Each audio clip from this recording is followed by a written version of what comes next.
गौतम बुद्ध के जीवन की यह एक सुंदर घटना है। उन्होंने नियम बना रखा था कि वे अपने संघ में स्त्रियों को स्थान नहीं देंगे। स्त्रियों के लिए भिक्षु होने की दीक्षा उन्होंने वर्जित कर रखी थी।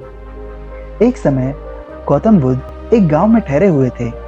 वहां महाप्रजापति गौतमी उनके पास पहुंची। उन्होंने बुद्ध से कहा, हे प्रभु, आप स्त्रियों को भी दीक्षा दें। किंतु बुद्ध ने गौतमी का यह प्रस्ताव अस्वीकार कर दिया।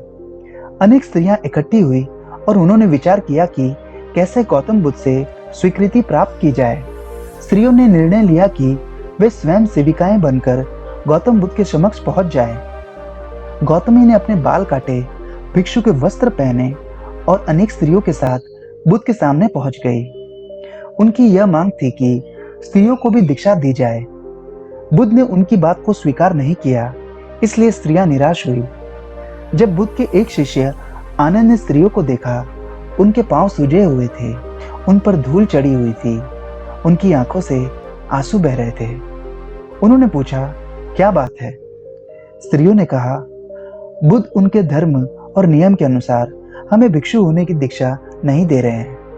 जब आनंद ने व्यक्तिगत रूप से बुद्ध से निवेदन किया, बुद्ध को उन्होंने याद दिलाया, इस समय यह सामाजिक मान्यता है कि स्त्रियां मोक्ष के अधिकारी नहीं है, पुरुषों के मुकाबले निम्न है। तो क्या आप भी यह मानते हैं और इसलिए उन्हें दीक्षित नहीं कर रहे हैं? बुद्ध का उत्तर था, मुझे गलत ना समझा जाए। मेरी मान्यता है कि पुरुष की तरह ही स्त्री भी निर्वाण प्राप्त कर सकती है, लेकिन मैं कुछ व्यवहारिक कारणों से स्त्रियों को संघ में शामिल करने और दीक्षा देने की स्वीकृति प्रदान नहीं कर रहा हूँ। आनंद का उत्तर था, सिद्धांत और व्यवहार में समय के मुताबिक आवश्यक परिवर्तन करना चाहिए।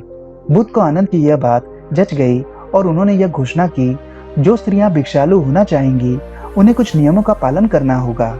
स्त्रियों ने बुद्ध का यह प्रस्ताव स्वीकार कर लिया और तब से स्त्रियां भी बौद्ध बनने लगी।